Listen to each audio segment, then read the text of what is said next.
Civil सेवा का नाम जब सामने आता है तो सबसे पहले एक शहर सबसे पहले कौनता है, वो है दिल्ली। दिल्ली का मुखर्जी नगर इसके लिए गढ़ माना जाता है।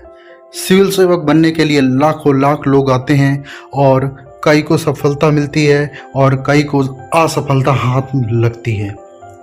दिल्ली के मुखर्जी नगर की एक पूरी की पूरी कहानी कहती है डार्क हॉर्स। आज हम डार्क हॉर्स किताब का बुक रिव्यू करने जा रहे हैं। इसके लेखक हैं नीलोत्पल मृणाल। डार्क हॉर्स कहानी कहती है उन ढेर सारे उम्मीदवारों की जो भारत की सबसे प्रतिष्ठित सेवा IAS, IPS आदि बनने अलग अलग राज्यों से दिल्ली आते हैं। दिल्ली में कुछ के सपने साकार होते हैं और कुछ के नहीं। कोई इस दिल्ली नामक चकाचौंध में भ्रमित हो जाता है तो कोई तमाम कोशिश के बाद भी सफल नहीं हो पाता। डार्क हॉर्स कहानी है संतोष, मनोहर, राय साहब उर्फ कृपाशंकर, विमलेंदु, गुरु, मयूराक्षी, जावेद, पायल और विदिशा के चारों ओर घूमने वाली कहानी है। राय साहब हैं जो सबसे बुजुर्ग हैं, कई बार परीक्षा दे चुके हैं फिर भी कुछ नहीं हुआ, लेकिन जहां लड़की देखी वहीं अपनी बिसात जमाना शुरू कर देते हैं। जहां मुंह वारते हैं वहीं धोखा भी खाते हैं। बिहारी नौजवान मनोहर जो नए नवेले अंदाज में रहता है, मॉडर्न लुक रखता है, बाकायदा सिर से लेकर पैर तक और कपड़ों से लेकर परफ्यूम तक का ध्यान रखता है। सिविल सेवा के अखाड़े में इनकी पहलवानी जमी नहीं, लेकिन महिला मित्र बनाने में अव्वल रहा और दोस्तों को जोड़ने का काम किया। गुरु जो पढ़ाई में अव्वल रहा, साक्षात्कार तक पहुंचने वाले लोगों में से एक है। गुरु को पढ़ाई के साथ साथ सामाजिक दुनिया का ज्ञान है जो अपने लंबे चौड़े भाषण में यदाकदा देता रहता है। वहीं विमलेंदु गुरु का दोस्त है और वह भी साक्षात्कार दे चुका है। इस उपन्यास की कहानी शुरू होती है संतोष के सफर से, जो बिहार के भागलपुर से ग्रेजुएशन पूरा करने के बाद दिल्ली का रुख करता है। भागलपुर से दिल्ली तक का सफर संतोष के लिए खट्टे मीठे अनुभव लिए रहता है। संतोष दिल्ली पहुंचते ही राय साहब के रूम पर रुकता है। फिर उसकी मुलाकात होती है बाकी दोस्तों मतलब मनोहर, गुरु, विमलेंदु, भरत, पायल और विदिशा से। पायल और विदिशा दोनों दोस्त हैं जो खुले विचार वाली हैं। जहां पायल के लिए कोई बंदिश की सीमा नहीं है, जो हर बार नया प्रयोग करके देखना चाहती है। उसने कई बार प्रयोग किए हैं। वहीं विदिशा मर्यादा के बंधन में बंधी लड़की है जो हमेशा नपे तुले अंदाज में रहती है। संतोष के लिए कोचिंग का अनुभव भी खास न रहा।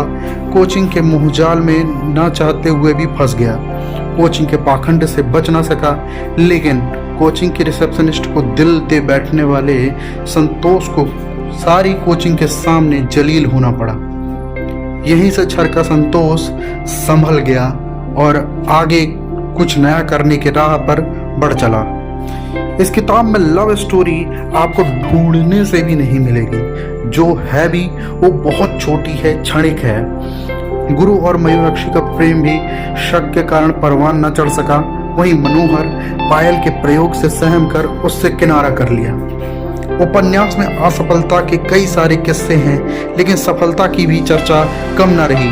विमलेंदु और मयूराक्षी को सफलता मिली, जिन्हें नहीं मिली उन्होंने भाग्य को कोसा। किताब में रुलाने वाला और भयंकर पीड़ा देने वाला किस्सा है जावेद का। जावेद के पिता की मृत्यु के बाद अपनी माँ को घर छोड़कर दिल्ली तैयारी करने आता है। माँ की बीमारी में गांव की जमीन बिक जाती है और माँ का सपना रहता है कि बेटा अधिकारी बने।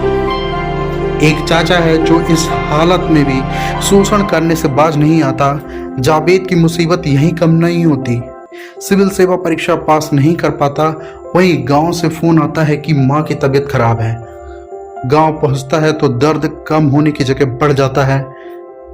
माँ का देहांत हो जाता है। लेकिन इस बीच उसे पता चलता है कि बिहार पब्लिक सर्विस कमीशन की परीक्षा पास कर लेता है और जावेद एक अधिकारी बन जाता है।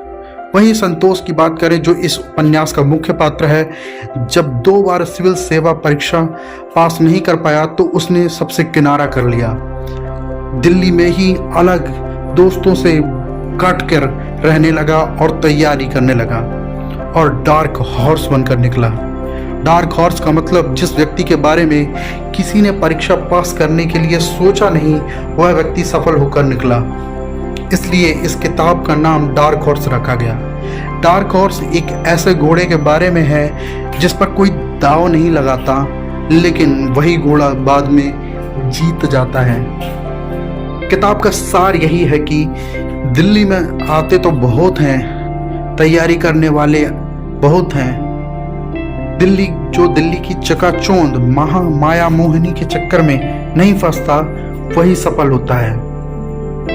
यह है किताब का बुक रिव्यू जो लेखक नीलोत्पल मृणाल ने लिखी है और इसके प्रकाशक हैं हिंदी युग्म। अंत में केवल इतना ही कहूँगा जो नीलोत्पल मृणाल हमेशा अपने ऑटोग्राफ में लिखते हैं, जय हो।